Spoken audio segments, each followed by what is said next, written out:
कई बार जब हम कर्म करते हैं, सफलता प्राप्त करते हैं, कठिन परीक्षाओं पर उत्तीर्ण होते हैं, बड़े कार्य करते हैं, हमें लगता है कि संसार से थोड़ी प्रशंसा हमें मिलनी चाहिए। अच्छा लगता है। कई बार हमें लगता है ये हमारे कर्मों का फल भी है, हमें आनंद देता है। किंतु जब हमें ये प्रशंसा नहीं मिलती तब क्या होता है? हम दुखी हो जाते हैं, टूट जाते हैं। ऐसा लगता है किसी को हमारी चिंता ही नहीं है। ऐसा लगता है हमारे आनंद में किसी और को आनंद मिलता ही नहीं है। अनेक विचार आते हैं। किंतु मैं आपसे एक प्रश्न पूछता हूं, अब जो भी कार्य करते हैं, जो भी कर्म करते हैं, क्या केवल प्रशंसा के लिए करते हैं? यदि ऐसा है तो इस विचार को यहीं त्याग दीजिए, क्योंकि ये प्रकृति ये हमें कुछ और सिखाती है।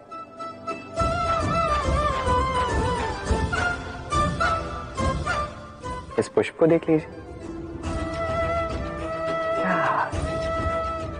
ये सुगंध जो पुष्प देता है, ये जैसे मेरे मन को उल्लासित कर देती है, जैसे मेरे मन में ऊर्जा सी भर देती है ये सुगंध। किंतु विशेष बात तो यह है कि पुष्प को यह कार्य करने के लिए किसी प्रशंसा की आवश्यकता नहीं है। यही है प्रकृति की सीख। जो सच्चा होता है, जो सत्कर्मी होता है, उसे प्रशंसा की आवश्यकता ही नहीं, क्योंकि उसके कर्म ही उसकी सुगंध होते हैं। देखिए, इत्र जो है वो नकली फूलों पर लगाया जाता है, सच्चे फूलों को इसकी आवश्यकता ही नहीं।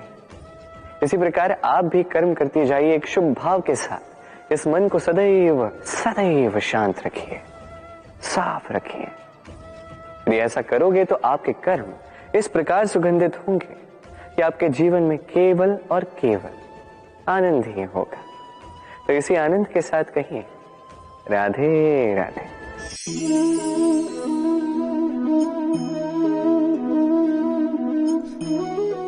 इस सूखे पत्ते को आप देख रहे हैं, ये कभी एक डाली पर हुआ करता था, हरा भरा, तने को पोषण देता था। किंतु जैसे ही ये सूख गया, जैसे ही इसने पोषण देना बंद कर दिया, इसे गिरा दिया गया। अब आप कहेंगे यही तो सच है, यही तो संसार का कड़वा सच है। ये संसार तभी तक आपको अपने साथ रखता है जब तक आप स्वयं को उपयोगी बनाए रखते हैं। मैं ये नहीं कहूंगा कि ये झूठ है, ये अवश्य कहूंगा कि ये संपूर्ण सत्य नहीं है। संपूर्ण सत्य ये है कि यदि आप चाहें तो सदा सदा के लिए संसार को पोषण दे सकते हैं, और सदा सदा के लिए संसार आपको अपने साथ रख सकता है। कैसे? इसी सूखे पत्ते का उदाहरण आपको देता हूं। ये सूखा पत्ता पहले पिसेगा, तत्पश्चात वर्षा के साथ गलेगा, फिर खाद बनेगा, फिर उसी वृक्ष की जड़ों में समा जाएगा, एक नवा अंकुर को एक नया जन्म देगा। तो आप सोचिए आपको अपने जीवन के साथ क्या करना है। यदि कभी आप गिरे, कभी असफल हुए, तो आपको इस उत्साह को खो देना या पुनः खड़ा होना और एक नए संसार की रचना करनी है। निर्णय आपका है। राधे राधे। संसार में ऐसा कोई पर्वत नहीं जो इतना ऊंचा हो कि मनुष्य उसके शिखर तक पहुंच न पाए, उसे लांघ न सके। इस संसार में ऐसा कोई सागर नहीं जो इतना गहरा हो कि मनुष्य उसके तले को छूकर पुनः लौट कर आ न सके। एक छोटी सी बूंद पर्वत के शिखर पर पिघल कर बहने लगती है और देखते ही देखते वो महानदी गंगा में परिवर्तित हो जाती। कारण क्या है? कारण है प्रयास, प्रारब्ध नहीं। ये प्रयास ही निश्चित करते हैं आपका प्रारब्ध क्या होगा। ये सारा खेल प्रयास और प्रारब्ध का ही है। आपके जैसे प्रयास होंगे वैसा प्रारब्ध आपका होगा। और यदि आपके ये प्रयास ये ऊंचे हो तो प्रारब्ध को तो आपके समक्ष झुकना ही है। क्यों? तो आइए और मेरे साथ प्रेम से कहिए, राधे राधे। संसार में नियति बहुत कुछ निश्चित करती है, जैसे हर एक वस्तु की सीमा। शरीर से जाने वाला जल, उसकी सीमा भी ये नियति निश्चित कर चुकी है। कैसे? देखिए, यदि आपने उचित समय पर परिश्रम करके अपना पसीना नहीं बहाया तो कुछ समय पश्चात आपको अश्रु अवश्य बहाने होंगे, क्योंकि सब कुछ यदि भाग्य से मिल भी जाए उसे कर्म से रक्षित करना पड़ता है। यदि परिश्रम करते रहोगे तो जो पाया है उसे सहेज कर रख पाओगे, और जो आप पाना चाहते हैं वो अवश्य पालोगे। किंतु यदि परिश्रम से दूर रहे तो जो पाया है उसे तो खो ही दोगे, और जो पाना चाहते हैं उसका तो प्रश्न ही नहीं होता, और बहाओगे तो केवल अश्रु। अब चयन आपका है, क्या बहाना चाहेंगे? पसीना या अश्रु? राधे राधे। तभी आप किसी झरने के पास बैठे और बस ध्वनि सुनी। हाँ, वो ध्वनि मन को शांत ही कर देती है, हम एक आनंद सा भर देती है। तो इसे मैं कहता हूं नैसर्गिक संगीत।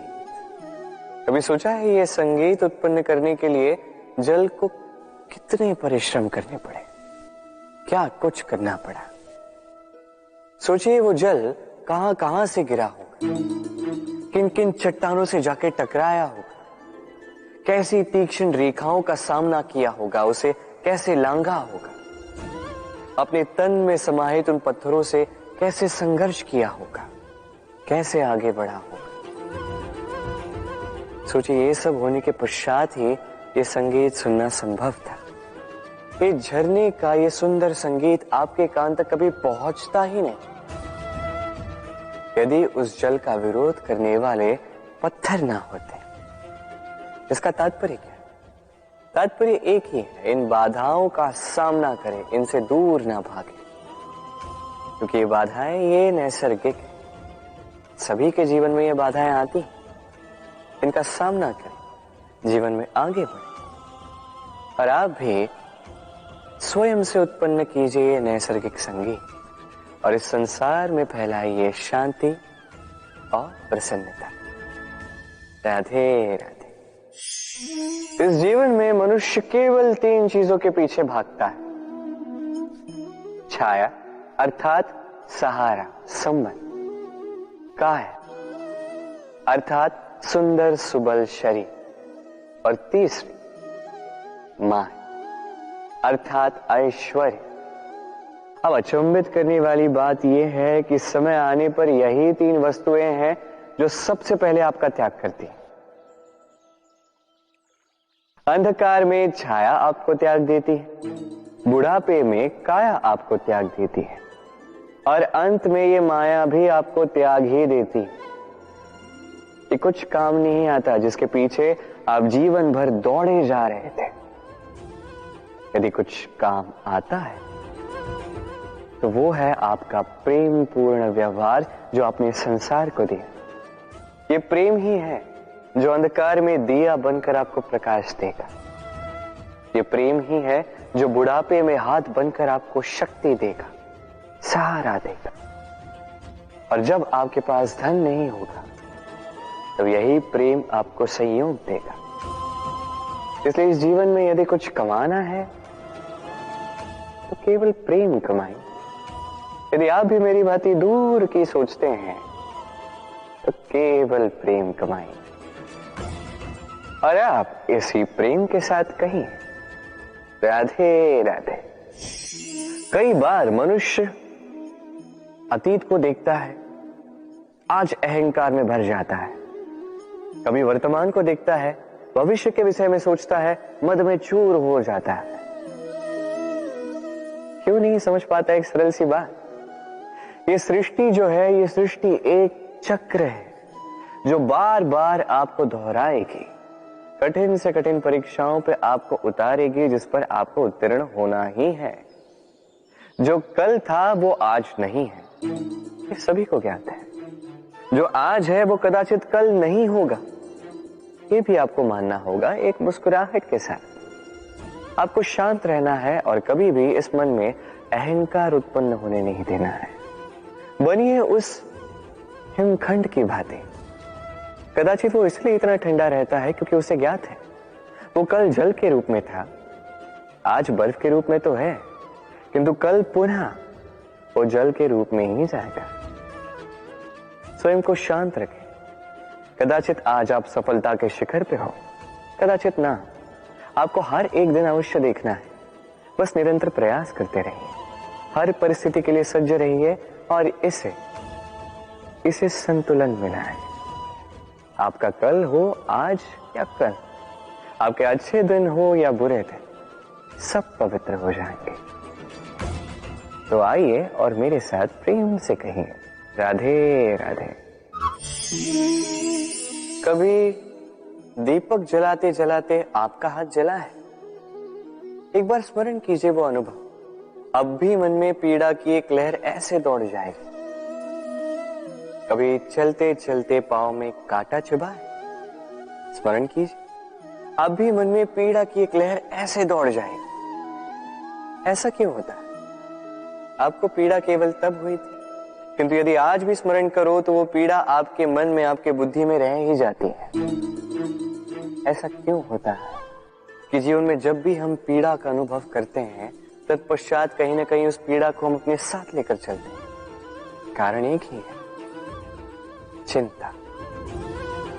कोई भी पीड़ा उतना कष्ट नहीं देती जितना कष्ट चिंता देती है। तो इस चिंता को त्याग दें और चिंतन करें कि कैसे स्वयं को प्रसन्न रखा जाए। और भूतकाल और भविष्य की चिंता छोड़ दीजिए, इसके विषय में सोचना ही छोड़ दीजिए। बस ये निश्चय कर लीजिए कि आज मुझे स्वयं को प्रसन्न रखना है, कुछ भी करके। ये करना आरंभ कीजिए। फिर आप देखिए, आपका कल, परसों, अगला सप्ताह, समस्त माह, समस्त वर्ष, अगला वर्ष, समस्त जीवन आपको केवल और केवल प्रसन्नता ही मिलेगी। अब आइए इसी प्रसन्नता के साथ कहिए राधे राधे। इस पुष्प को देख रहे हैं आप? कितना सुंदर है ये पुष्प।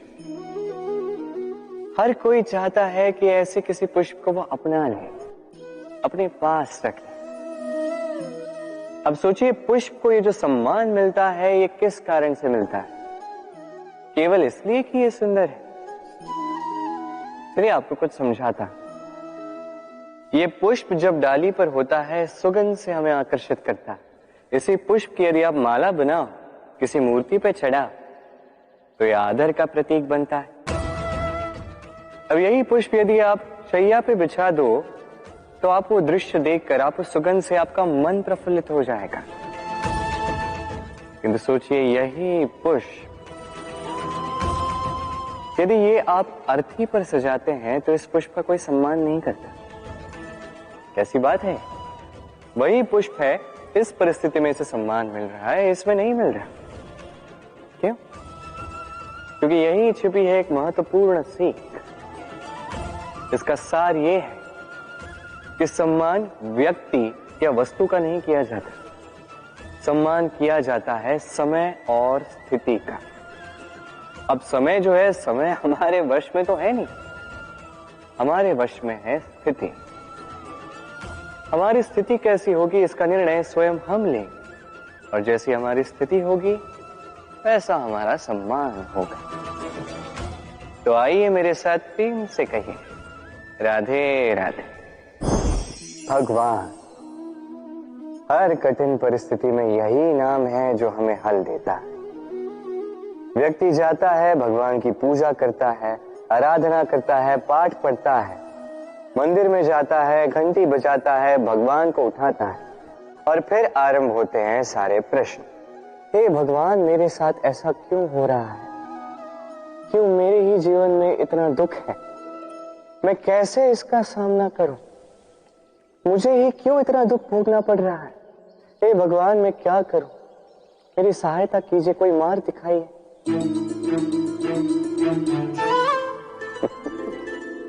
चलिए मैं आपसे प्रश्न करता हूं। मंदिर में जाने का प्रयास करने से पूर्व क्या आपने आपके जीवन में उतना प्रयास किया जितना उस समस्या को दूर करने के लिए आवश्यक था? दूसरा प्रश्न, भगवान को उठाने से पूर्व क्या आपने स्वयं को जगाया? क्या आपने आलस त्यागा? तीसरा प्रश्न, भगवान को पूछने से पूर्व क्या आपने स्वयं से पूछा कि मैं क्यों इसमें असफल हो रहा हूं? यदि नहीं तो सर्वप्रथम ये कीजिए, आपको हर प्रश्न का उत्तर मिलेगा, हर संकट का निवारण मिलेगा, कहीं और नहीं, स्वयं झांक के देखिए, प्रयास कीजिए, स्वयं को जगाइए, आप सफल अवश्य होंगे, क्योंकि वो परमात्मा, वो परमेश्वर, वो परब्रह्म आपने भी तो बचता है। राधे राधे। नाम, जन्म लेते ही व्यक्ति के लिए ये नाम अत्यंत महत्वपूर्ण हो जाता है। माता, पिता, पुरोहित सारे उन अक्षरों को ढूंढने लगते हैं जिससे आपका नाम आरंभ होगा। किंतु क्या केवल नाम और राशि के एक हो जाने से सब कुछ ठीक हो जाता है? कदापि नहीं, क्योंकि आपके कर्म ये महत्वपूर्ण होते हैं, अन्य कुछ भी नहीं। देखिए, नियति भी आपके कर्मों के अनुसार ही आपका भविष्य नियत करती है। यदि आपको उदाहरण दूं, सोचिए, एक है राम और एक है रावण। दोनों का नाम आरंभ होता है रा से, किंतु एक को मिला भयानक अंत और एक समस्त ब्रह्मांड के अंतर्मन में बस गया। तो स्मरण रखिएगा, ये नाम नहीं, ये कर्म श्रेष्ठ है। यदि आपके कर्म श्रेष्ठ रहे तो आपका नाम कुछ ऐसा बनेगा कि संसार में कोई मिटा नहीं पाएगा। तो आइए और मेरे साथ प्रेम से कहिए, राधे राधे। चलिए एक प्रश्न करता हूं, किसी व्यक्ति से पूछिए, क्या वो मूर्ख, आलसी, अविवेकी, असफल इन नामों से स्वयं की पहचान करवाना चाहेगा? नहीं। किसी से पूछिए, क्या आप मूर्ख हो? नहीं। आप असफल हो? नहीं। अविवेकी हो? नहीं। अब बताइए, क्या आपने मूर्ख या असफल बनने के लिए कभी जीवन में एक अच्छी योजना बनाई है? उत्तर मिलेगा नहीं, क्योंकि कोई भी योजना नहीं बनाई जा सकती जिससे आप मूर्ख या असफल बने। व्यक्ति मूर्ख या असफल तब बनता है जब वो योजना ही नहीं बनाता।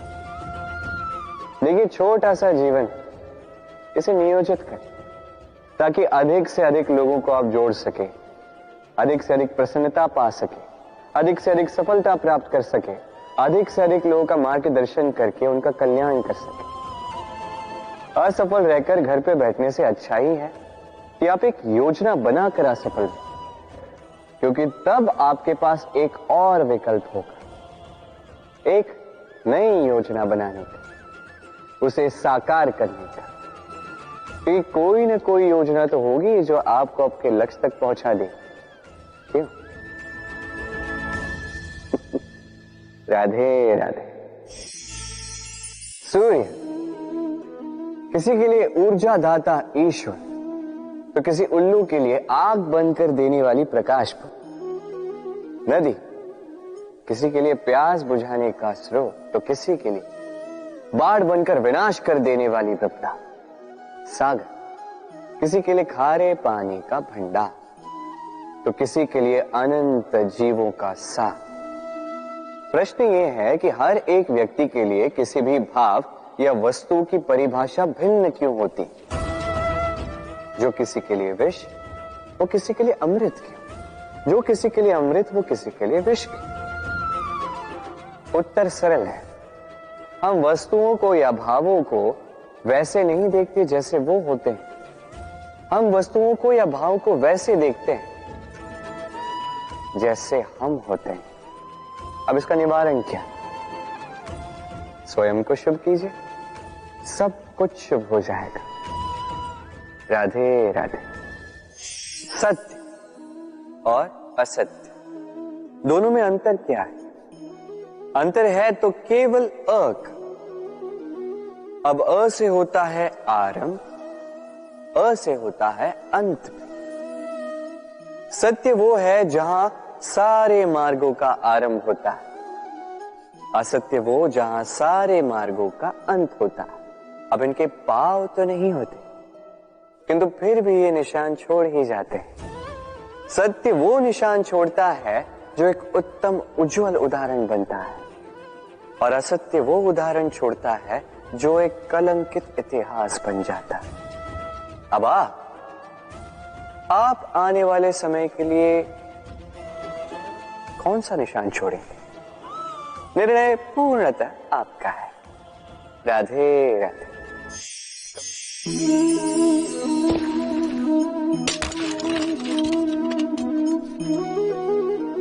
ये क्या हुआ? मुझे ठोकर लगते ही ये हाथ से छूटकर गिर क्यों गया, टूट क्यों गया?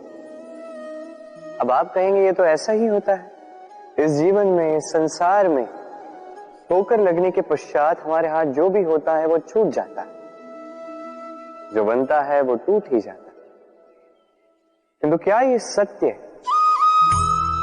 आपको एक बात बता देता हूं, ठोकर खाकर गिरने के पश्चात संसार की कोई भी वस्तु भले हाथ से छूट जाए, सफलता अवश्य आती। चाहे कितनी भी बुरी तरीके से आप गिरे हो, ठोकर खाई हो, भविष्य अवश्य बनता है। क्योंकि ये ठोकर,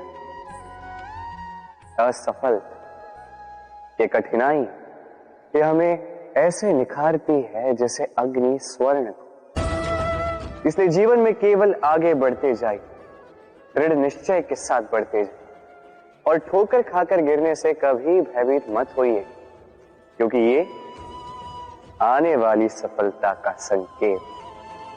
और सफलता तभी मिलेगी जब आप गिरोगे, जब आप पुनः उठोगे, और जब आप पुनः जीवन में आगे बढ़ोगे। राधे। कभी आपने सोचा है हमें जीवा के साथ साथ कान क्यों मिले? अब आप कहेंगे सरल सी बात है, ताकि हम बात करने के साथ ही सुनना भी सीख लें। अब इसका एक और तात्पर्य है।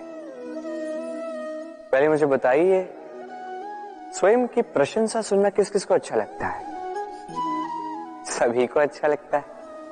अब यही है सार। यदि इन कानों से आप स्वयं की प्रशंसा सुनना चाहते हैं तो सर्वप्रथम इस जीवा से दूसरों की प्रशंसा करना सीखें। अब प्रशंसा के विषय में एक अत्यंत महत्वपूर्ण बात आपको बता देता हूं। कभी किसी की प्रशंसा यदि आप करते हैं तो सर्वप्रथम उस व्यक्ति का उत्साह बढ़ जाता है। तत्पश्चात स्वयं यदि झांक कर देखें तो इस मन में भी संतोष और प्रसन्नता आ जाती है। और एक बार ये मन प्रसन्नता से भर जाए, तत्पश्चात कोई प्रशंसा करे या ना करे, कोई अंतर नहीं पड़ता। इसलिए सदैव दूसरों का मान करें, आदर करें, उनकी प्रशंसा करें, प्रसन्नता बांटें।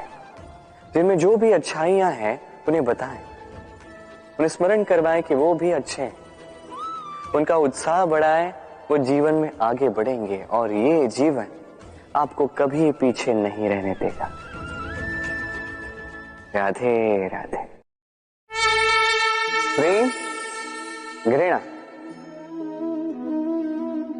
दोनों समान शब्द हैं। कैसे? देखिए ना, दोनों में 2.5 अक्षर हैं। दोनों वो भाव है जो हमारे मन से जुड़े हैं, और दोनों भाव से जुड़े व्यक्ति हमारे लिए महत्वपूर्ण है। अंतर बस इतना है कि प्रेम को मिलता है सम्मान और घृणा को मिलती है उपेक्षा। ऐसा क्यों? क्योंकि प्रेम वो भाव है जहां व्यक्ति सब कुछ दे देना चाहता है, सब कुछ हार जाना चाहता है।